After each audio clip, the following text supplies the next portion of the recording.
आज आम पाक गोटे आसाला सामसंग फोल्ड 5 जार मेन डिस्प्ले खराब था।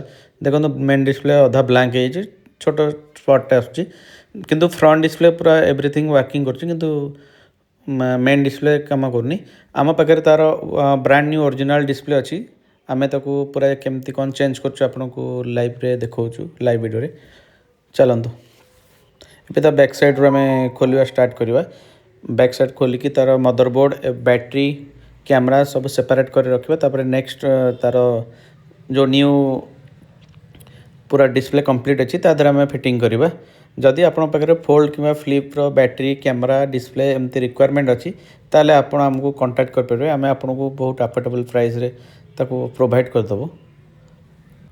जदि भी आपणकर शॉप अच्छी ताहले भी आपण भी आमठू डिस्प्ले नहीं पारे। जदि आपणकर शॉप अच्छी ताहले आपण को विजिटिंग कार्ड आपणकर आमको व्हाट्सअप करिवार अच्छी। देन आपण को आम प्राइस देबू। जदि आपण को सुइटेबल लगे जदि आपण को अफोर्डेबल लगे ठीक ठाक लगे ताहले आपण भी आमठू परचेस करें। आउ यहाँ फिटिंग करा बहुत सहज आ बहुत फ्यू मिनिट रे भी सेटा ठीक हो। देखो मुझे तो फ्रंट डिस्प्ले भी ओपन कर दीजिए। फ्रंट डिस्प्ले ओपन कर सारा आप पूरा कंप्लीटली फिटिंग करके आपको चेक करके देखिए केमती तार डिस्प्ले परफॉर्मेंस अच्छी आ क्लारिटी केमती अच्छी। आ जदि आप एमती क्लारिटी क्वालिटी किसी चेक कराया चाहते ताहले आम शॉप को आप विजिट करेंगे।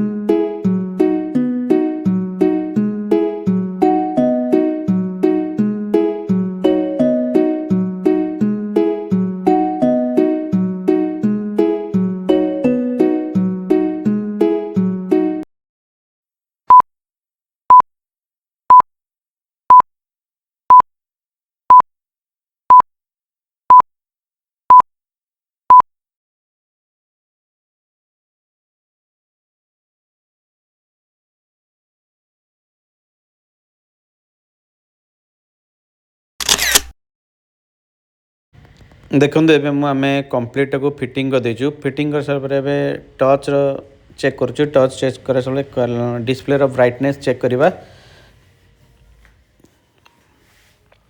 आपको ब्राइटनेस चेंज करके देखेबी पूरा जमती न्यू रे थिला सेमती पूरा एक्यूरेट सेमती हो गला। रही जय जगन्नाथ।